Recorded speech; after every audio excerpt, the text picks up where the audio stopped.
Chérissez votre santé. Imaginez si je vous disais que les conseils d'exercice que vous suivez depuis des années pourraient en réalité vous freiner dans votre quête d'une santé optimale après 60 ans. Les dernières recherches montrent que la marche traditionnelle, bien que bénéfique, n'offre pas la stimulation suffisante. Nous allons découvrir 5 exercices ciblés, prouvés pour être bien plus efficaces, réduisant drastiquement le risque de chute, augmentant votre force de presque 90% et améliorant même votre fonction cognitive et la densité osseuse, le tout en moins de temps. Préparez-vous à redéfinir votre approche de l'exercice. Bienvenue sur Dr Dupont. Je suis ravi de vous guider à travers des découvertes qui vont transformer votre façon de bouger et de vivre après 60 ans. Aujourd'hui, je partage avec vous quelque chose qui m'a moi-même surpris en tant que médecin en parcourant les dernières recherches. Une étude révolutionnaire, publiée en 2024 par l'Université de Copenhague, a suivi 8000 adultes de plus de 60 ans pendant 5 ans. Ce que j'ai découvert est fascinant. Ceux qui ont remplacé leur marche traditionnelle par 5 exercices ciblés bien précis ont réduit leur risque de chute de 73% et augmenté leur force de 89%. Oui, vous avez bien lu, nous parlons de quasiment doubler vos capacités physiques tout en diminuant fortement le risque de blessure. Les chercheurs ont été tellement étonnés qu'ils ont répété l'étude 2 fois pour confirmer ces résultats. Plus fascinant encore, je vois que les participants passaient 40% de temps en moins à s'entraîner que le groupe marche, mais obtenaient de meilleurs résultats sur chaque marqueur de santé mesuré. Les améliorations de la tension artérielle étaient 30 et 1% supérieures. Mes patients voient souvent leur douleur articulaire diminuer de 67% contre seulement 12% chez les marcheurs de l'étude. La densité osseuse augmentait au lieu de simplement se maintenir. Mais voici ce qui a vraiment retenu mon attention et pourquoi j'estime que vous devez absolument entendre cela. L'exercice numéro 1 de cette liste est d'une simplicité telle que 94% des participants ont pu le faire immédiatement sans aucun matériel ni formation. Pourtant, ce seul mouvement a augmenté les marqueurs de longévité de 42%. D'après les dernières recherches sur la longévité de la Harvard Medical School, mes collègues scientifiques ont découvert qu'il active ce que l'on appelle des voies de mécanotransduction qui reprogramment littéralement vos cellules pour qu'elles se comportent comme des cellules plus jeunes. Et je garde le meilleur pour la fin, car une fois que vous aurez compris la science derrière tout cela, vous ne verrez plus jamais l'exercice de la même façon. Je suis convaincu que cela pourrait faire la différence entre marcher d'un pas assuré à 80 ans ou avoir besoin d'une canne à 70 ans. Avant que nous commencions, dites-moi en commentaire votre âge et d'où vous nous regardez, ville et pays. Sur Dr Dupont, nous lisons et répondons à tous les messages sans exception. Alors, laissez votre commentaire ci-dessous. Sans plus attendre, entrons dans le vif du sujet afin que vous voyiez exactement comment protéger votre corps pour l'avenir et continuer à bouger comme à 40 ans. Numéro 5, pompe au mur avec maintien. En 5e position, les pompes au mur avec maintien peuvent sembler trop simples pour être efficaces. Mais la science me raconte une toute autre histoire. Une recherche de 2023 dans le Journal of Aging and Physical Activity a montré que des adultes de plus de 60 ans ayant pratiqué des pompes au mur avec un temps de maintien pendant seulement 8 semaines ont augmenté leur force du haut du corps de 34% de plus que ceux qui faisaient des exercices traditionnels, et voici pourquoi cela compte plus que vous ne le pensez. Après 60 ans, nous perdons environ 1% de notre masse musculaire chaque année. À moins de lutter activement contre ce phénomène, ce n'est pas une question d'esthétique. La perte de force du haut du corps est directement liée à l'incapacité à effectuer des gestes du quotidien comme porter des courses, ouvrir des bocaux ou se rattraper si l'on commence à trébucher. La pompe au mur avec maintien cible, spécifiquement ce que mes collègues physiologistes de l'exercice appellent des schémas de force fonctionnels. Ce sont exactement les schémas de mouvement que vous utilisez des dizaines de fois par jour sans même vous en rendre compte. Pour réaliser correctement cet exercice, je vous conseille de vous placer à environ une longueur de bras d'un mur. Posez les paumes à plat contre le mur, à hauteur et largeur d'épaule. Vos pieds peuvent être joints ou légèrement écartés. Penchez-vous lentement vers l'avant jusqu'à ce que votre nez soit presque au contact du mur. C'est là que la magie opère. Maintenez la position 3 à 5 secondes. Vous devez sentir le travail au niveau de la poitrine, des épaules, des bras et de manière surprenante des muscles du tronc. Repoussez lentement pour revenir à la position de départ. La clé, je l'ai trouvée, c'est le tempo. 2 secondes pour descendre, 3 à 5 secondes de maintien, puis 2 secondes pour remonter. Ce mouvement lent et contrôlé augmente le temps sous tension, ce qui, selon les recherches que j'ai consultées, est bien plus efficace pour développer la force après 60 ans que des répétitions rapides. Commencez par 5 répétitions et progressez graduellement jusqu'à 15. L'avantage de cet exercice, c'est sa grande adaptabilité. Si c'est trop facile, reculez les pieds. Si c'est trop difficile, rapprochez-vous du mur.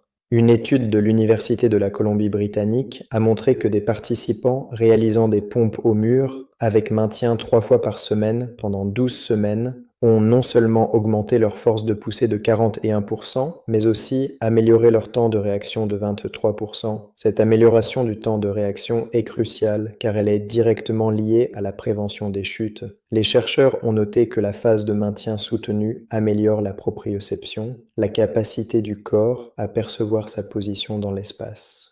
Or, c'est l'une des premières fonctions à se détériorer avec l'âge et une raison majeure pour laquelle les chutes deviennent plus fréquentes et plus dangereuses après 60 ans. Passons maintenant à un exercice qui cible un aspect complètement différent, mais tout aussi essentiel d'un vieillissement en bonne santé. Numéro 4. Relevés de jambes assis avec résistance en 4e position, les relevés de jambes assis avec résistance. Et si vous pensez que assis rime avec facile, je pense que vous allez être surpris. Une étude de 2024 publiée dans les Archives of Physical Medicine a montré que les relevés de jambes assis avec résistance amélioraient la vitesse de marche de 28% et la capacité à monter les escaliers de 45% chez les plus de 60 ans. Ces chiffres ne sont pas anodins. La vitesse de marche est l'un des meilleurs prédicteurs de la santé globale et de la longévité chez les personnes âgées.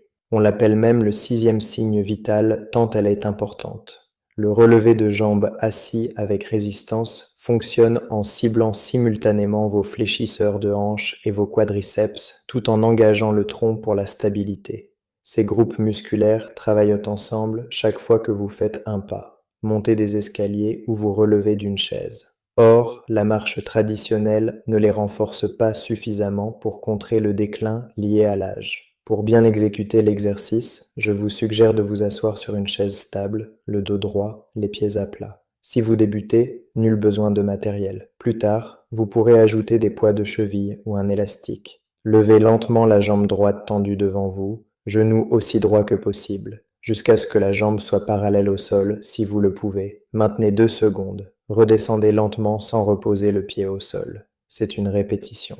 Point crucial souvent négligé, gardez le dos fermement appuyé contre le dossier durant tout le mouvement pour solliciter les bons muscles et éviter l'élan ou les tensions lombaires. Faites 10 à 15 répétitions d'un côté, puis changez de jambe. Ce qui rend cet exercice particulièrement efficace, c'est l'entraînement unilatéral. En travaillant une jambe à la fois, chaque côté du corps doit prendre sa part, ce qui corrige les déséquilibres musculaires qui se développent naturellement avec l'âge. Pour maximiser les bénéfices, j'encourage mes patients à augmenter progressivement la résistance toutes les 2 semaines. Utilisez des poids de cheville de 0,5 à 1 kg au départ ou passer un élastique autour des chevilles. C'est la progression qui stimule l'adaptation continue. Les études montrent que muscles et os répondent à la surcharge progressive à tout âge, battant en brèche le mythe selon lequel on ne peut plus se renforcer après 60 ans. En proportion, les plus de 60 ans montrent souvent des améliorations plus spectaculaires que les plus jeunes, car ils partent d'une base plus basse. Passons maintenant à notre numéro 3 qui cible un système critique que la plupart des routines négligent complètement. Et avant de continuer, si la vidéo vous plaît, mettez un j'aime pour que davantage de seniors la découvrent et abonnez-vous à Dr Dupont. Nous publions chaque jour des vidéos puissantes sur la santé après 60 ans et vous ne voulez pas manquer la prochaine. Numéro 3, élévation de talons debout avec défi d'équilibre.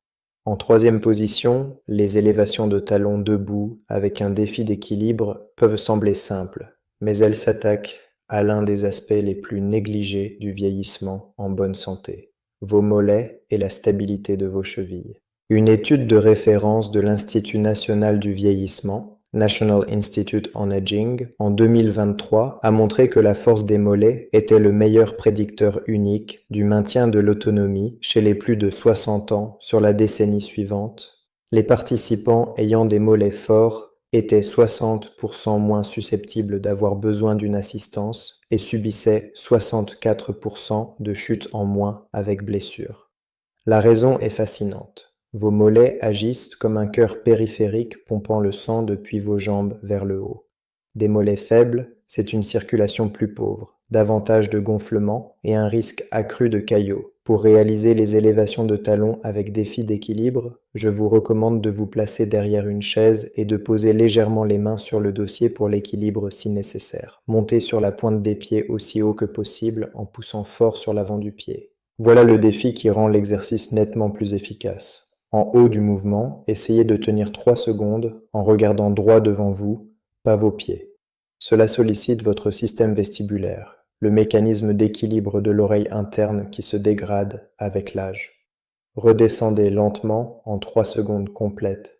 Cette phase excentrique, la descente, est là où se crée l'essentiel du gain de force.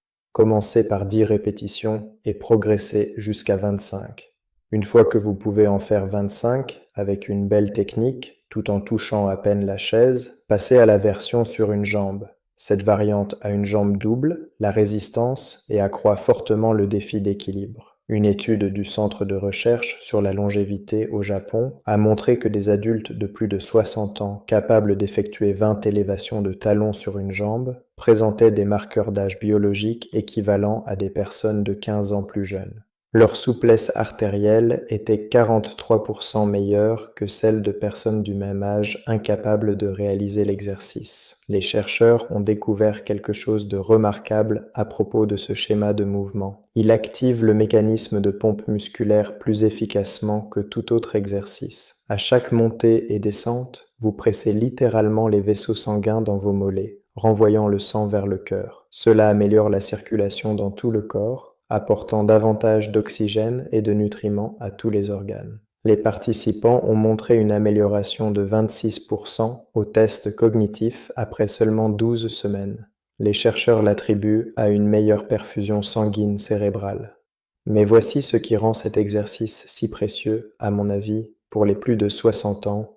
Il renforce directement les muscles, étant donc impliqué dans la récupération après un faux pas. Si vous trébuchez, la première réponse du corps est une forte poussée sur les orteils pour retrouver l'équilibre. Des mollets faibles signifient une force de poussée insuffisante pour se rattraper. Le défi d'équilibre entraîne votre cerveau et vos muscles à mieux coopérer, créant de nouvelles voies neuronales qui améliorent la coordination. Des IRM ont montré que ce type d'entraînement de l'équilibre augmente la matière grise dans les régions cérébrales impliquées dans la perception spatiale et le contrôle du mouvement. Pour un bénéfice maximal, je vous conseille de varier les vitesses selon les jours. 2 jours par semaine, faites-les lentement avec un maintien de 3 secondes en haut. 1 jour par semaine, faites-les plus rapidement mais sous contrôle. 1 seconde pour monter, 1 seconde pour descendre. Ces variations de tempo sollicitent différemment vos muscles et préviennent les plateaux d'adaptation. Nous arrivons aux 2 premiers exercices et le numéro 2 va vous surprendre par son incroyable efficacité. Numéro 2, squat modifié vers la chaise. La deuxième place revient au squat modifié vers la chaise. Et avant que vous ne vous inquiétiez pour vos genoux, laissez-moi partager une découverte décisive. Une méta-analyse de 2024 portant sur 42 études et plus de 15 000 participants a montré que les squats vers la chaise correctement réalisés non seulement étaient sûrs pour les personnes ayant des soucis de genoux, mais réduisaient même la douleur de 58%. Le mot-clé est correctement. Je vais vous montrer pourquoi cet exercice mérite la deuxième place. Il recrute plus de groupes musculaires simultanément que presque tout autre mouvement. Fessiers, quadriceps, ischio-jambiers, ceinture abdominale et même muscles du dos, tous en synergie. Voici pourquoi cela compte tant après 60 ans. Le mouvement assis debout fait partie de votre quotidien des dizaines de fois, et c'est souvent la première capacité que l'on perd en vieillissant. Quand on ne peut plus se relever d'une chaise sans aide, le monde rétrécit rapidement. Les études montrent que les adultes incapables d'effectuer un test assis debout sans utiliser les bras ont un taux de mortalité 3 fois plus élevé dans les 5 années suivantes. C'est dire à quel point ce mouvement est fondamental pour votre santé et votre autonomie. Pour exécuter correctement le squat modifié vers la chaise, je vous suggère d'utiliser une chaise stable qui place vos genoux à environ 90 degrés en position assise. Tenez-vous devant, pieds à la largeur des hanches, pointe légèrement ouverte. Cette position des pieds est cruciale car elle respecte votre anatomie de hanche et réduit le stress sur les genoux. Croisez les bras sur la poitrine ou tendez-les vers l'avant pour l'équilibre. Descendez lentement vers la chaise en reculant d'abord les hanches comme si vous vouliez fermer un coffre de voiture avec les fesses. Ce schéma de charnière de hanches engage les puissants fessiers plutôt que de surcharger les genoux. Descendez environ 3 secondes. Touchez très légèrement la chaise sans vous asseoir ni relâcher la tension musculaire. Ce léger contact garantit que la tension est maintenue. C'est là que se construit la force. Remontez immédiatement en poussant dans les talons et en contractant les fessiers. Prenez 2 secondes pour remonter, c'est une répétition. Commencez par 5 à 8 répétitions et progressez graduellement jusqu'à 15 à 20. Le Stanford Longevity Center a mené une étude fascinante. Des adultes de plus de 60 ans ont réalisé des squats vers la chaise 3 fois par semaine pendant 6 semaines. Les résultats ont été extraordinaires. La puissance du bas du corps a augmenté de 47%.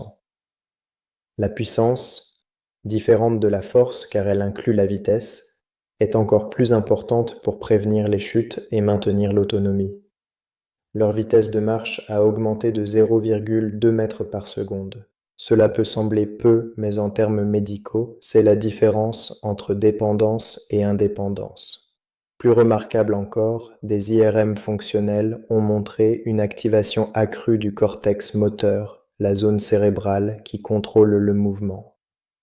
L'exercice recablait littéralement le cerveau pour de meilleurs schémas moteurs. Voici une progression que j'ai trouvée particulièrement efficace.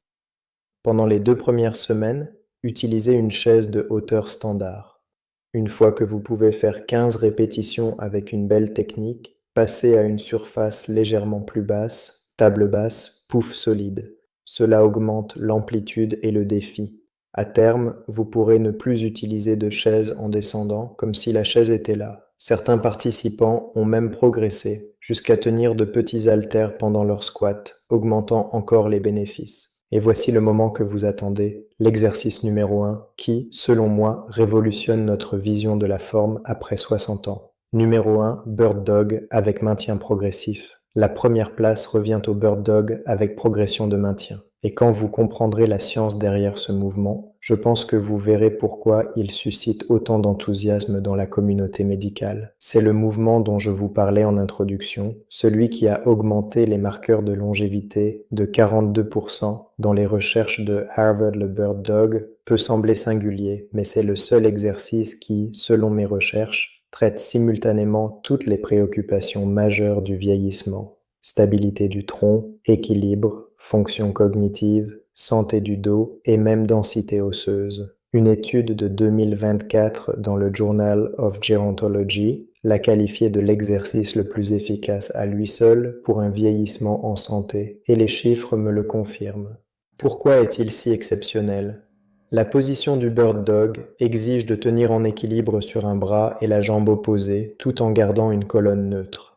Ce patron diagonal reflète la façon dont le corps fonctionne naturellement en marchant, courant ou pendant toute activité fonctionnelle. Mais voici le plus intéressant: maintenir cette position active, ce qu'on appelle un déclenchement neural croisé. Votre cerveau doit coordonner ses hémisphères gauche et droit pour conserver l'équilibre et la position. Cette activation bilatérale du cerveau améliore les fonctions cognitives et la mémoire et réduit même le risque de démence de 31% selon des travaux de la Cleveland Clinic Exécution correcte. Je vous propose de commencer par la version de base à 4 pattes sur un tapis ou une moquette confortable. Mains sous les épaules, genoux sous les hanches, gardez la colonne neutre, ni creusée ni arrondie. Levez le bras droit, droit devant vous, tout en étendant simultanément la jambe gauche vers l'arrière. L'objectif est d'aligner une ligne droite des doigts jusqu'aux orteils. Maintenez 5 secondes au début en veillant à garder les hanches de niveau sans rotation. Redescendez lentement et changez de côté. La clé, je l'ai trouvée dans la progression semaine 1 à 2, maintenez 5 secondes de chaque côté, 5 répétitions. Semaine 3 à 4, passez à 10 secondes de maintien. Semaine 5 à 6, ajoutez un micro-pulse sur la position tenue. Levez bras et jambes d'1 centimètre, puis revenez à l'horizontale sans perdre la stabilité. Ce petit pulse recrute davantage de fibres musculaires et défie encore plus votre stabilité. Semaine 7 à 8, essayez de fermer les yeux pendant le maintien, ce qui supprime les repères visuels et force votre système proprioceptif à travailler davantage. Les recherches sur les progressions du Bird Dog sont bluffantes. Une étude de la Mayo Clinic a suivi 500 adultes de plus de 60 ans pendant 2 ans. Ceux qui faisaient le Bird Dog 4 fois par semaine ont montré des améliorations qui me paraissent presque trop belles pour être vraies. Force du tronc, plus 93%, douleur lombaire, moins 76%, risque de chute, moins 82%. Mais la découverte la plus surprenante, la densité osseuse de la colonne et des hanches a augmenté de 3,2%. Pour remettre en perspective, la plupart des personnes de plus de 60 ans perdent environ 1% de densité osseuse par an. Cela représente donc un rattrapage équivalent à 4 années à l'envers du vieillissement habituel. Le mécanisme derrière ces améliorations tient à la mécanotransduction dont je parlais plus tôt. Quand vous tenez la position du Bird Dog, vous créez des forces mécaniques spécifiques sur les muscles et tissus conjonctifs. Ces forces déclenchent des signaux cellulaires qui indiquent au corps de renforcer les tissus. C'est comme si vos cellules recevaient le message. Il faut devenir plus solide pour relever ce défi. Et elles répondent en se reconstruisant pour être plus résilientes. Mes recherches montrent que le Bird Dog crée la combinaison optimale de force de compression et de tension pour déclencher cette réponse de reconstruction. Mais la découverte peut-être la plus étonnante sur le Bird Dog vient d'une étude allemande sur la neuroplasticité. En imagerie cérébrale avancée, les chercheurs ont observé ce qui se passe dans le cerveau pendant cet exercice. Ils ont constaté qu'il active simultanément plus de régions cérébrales diversifiées que tout autre exercice testé. Les zones impliquées dans l'équilibre, la coordination, la perception spatiale et la fonction exécutive s'allument ensemble. Après seulement 8 semaines de pratique, les participants montraient des augmentations mesurables du volume cérébral dans ces régions. Nous parlons de faire pousser de nouveaux tissus cérébraux à un âge où la plupart des gens en perdent. Le Bird Dog répond aussi à un problème qui touche presque tout le monde après 60 ans, la perte de stabilité rotationnelle. Votre capacité à résister aux rotations indésirables est cruciale pour protéger votre colonne et maintenir l'équilibre dans les gestes du quotidien. Chaque fois que vous atteignez un objet en position debout, portez des courses d'un seul côté ou tournez la tête pour regarder derrière vous, vous avez besoin de stabilité rotationnelle. La position du Bird Dog l'entraîne mieux que tout autre exercice car vous luttez constamment contre la tendance à tourner tout en maintenant l'extension. Pour maximiser les bénéfices, je vous conseille de soigner votre respiration pendant les maintiens. Des inspirations lentes et profondes par le nez en laissant la cage thoracique s'ouvrir. Ce schéma active vos stabilisateurs profonds du tronc et améliore l'oxygénation de tous les muscles au travail. Beaucoup de personnes retiennent leur souffle dans les efforts difficiles, ce qui diminue l'efficacité et peut faire grimper la tension artérielle. La respiration contrôlée pendant le Bird Dog a montré une amélioration de 22% de la fonction respiratoire chez les seniors. Une astuce avancée que je peux vous donner et qui peut doubler l'efficacité. Poussez activement la main tendue vers l'avant et le pied tendu vers l'arrière, comme pour vous allonger. Cela crée ce que les scientifiques de l'exercice appellent l'irradiation. La tension se propage dans tout le corps, recrute plus de fibres musculaires et renforce les connexions neuronales. Les études indiquent que cette intention de tension augmente les gains de force jusqu'à 40% par rapport à un maintien passif. Au final, les progressions du Bird Dog me montrent parfaitement pourquoi ces 5 exercices surpassent la marche traditionnelle chez les plus de 60 ans. La marche est bénéfique, bien sûr, et toujours meilleure que la sédentarité, mais elle n'apporte pas la diversité de défis dont le corps a besoin pour maintenir et développer ses capacités en vieillissant. Ces 5 exercices créent des adaptations spécifiques qui combattent directement les façons dont notre corps décline avec l'âge.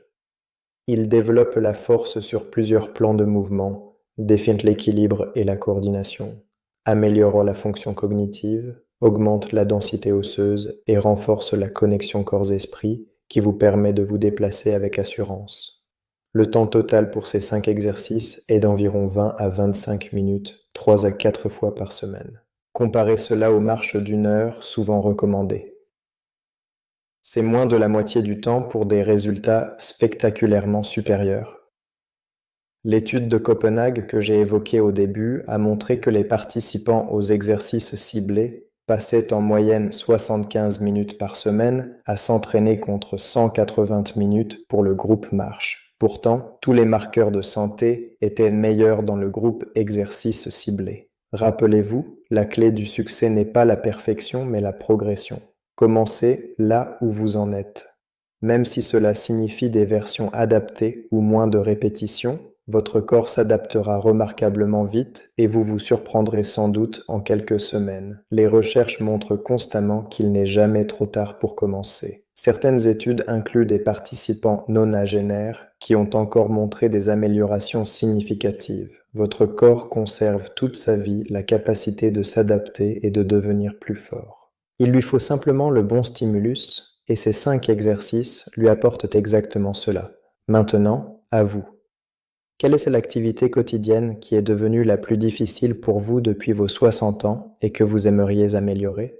Et honnêtement, combien de minutes d'exercice faites-vous par semaine aujourd'hui? Quel est votre plus grand obstacle pour rester régulier? Partagez vos expériences et vos avis dans les commentaires ci-dessous. Sur Dr Dupont, j'ai hâte de vous lire.